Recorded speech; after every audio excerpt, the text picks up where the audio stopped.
L'épineux dossier de l'élargissement du club des BRICS est aujourd'hui à l'agenda du sommet de Johannesburg.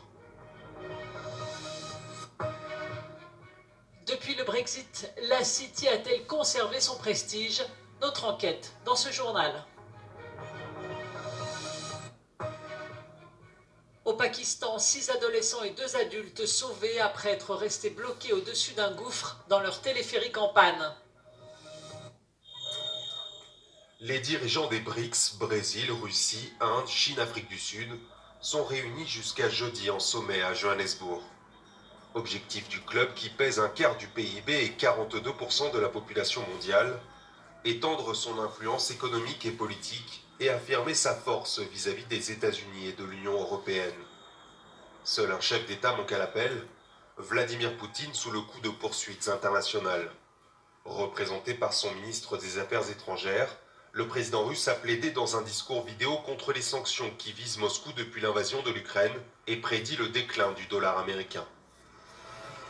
Набирает силу объективный, необратимый процесс дедоларизации наших хозяйственных связей.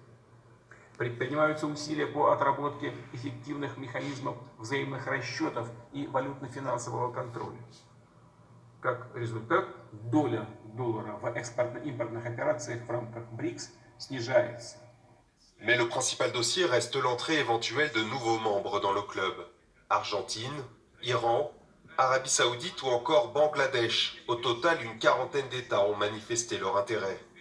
Mais si la Chine en quête d'influence plaide pour l'élargissement, d'autres membres comme l'Inde, qui craignent de voir leur poids se diluer, pourraient poser leur veto. L'avenir de l'économie britannique dépend plus que jamais des quartiers financiers de Londres. Les prévisions tablaient sur un exode des employés de la City après le Brexit. Cependant, les projections les plus pessimistes prévoyant la perte de plus de 250 000 emplois ne se sont pas concrétisées. Les relocalisations de personnel s'élèveraient à environ 7 000 personnes.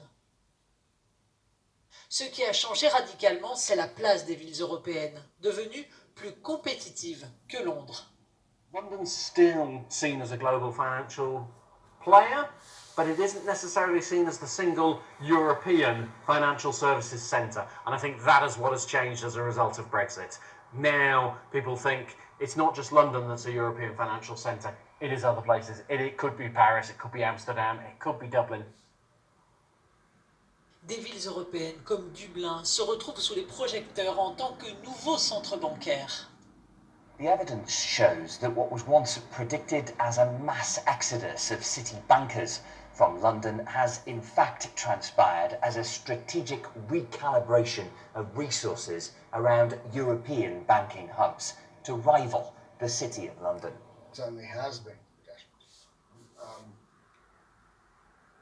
Pour l'ancien économiste en chef de la bourse allemande, il est trop tôt pour savoir quel sera l'impact à long terme du Brexit sur les services financiers. I don't think the strategic thinking was probably done in the UK. And of course, Paris is very keen, Frankfurt is very keen. You know about the various incentives that were put forward in various European cities. But all that said, where are we going to end up ultimately, whatever ultimately may mean, it's too soon to say. Une chose est sûre, les effets du Brexit sur les finances en Europe sont loin d'être terminés.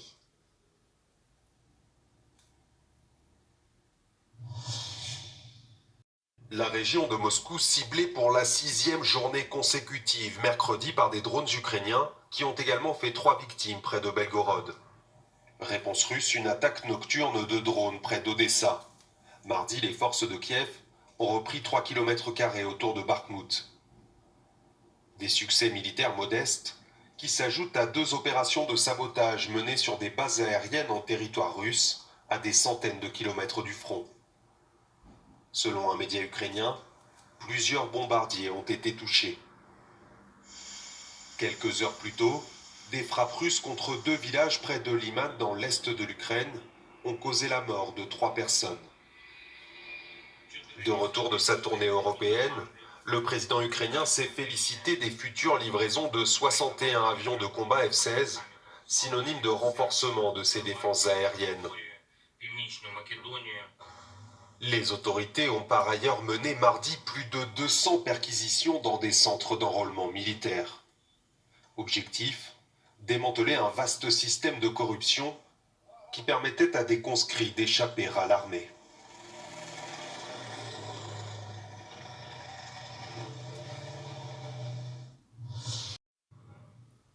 Des renforts policiers déployés à Nîmes dans le quartier de Pissevin où les habitants sont traumatisés après la mort d'un enfant de 10 ans, victime collatérale de trafiquants de drogue.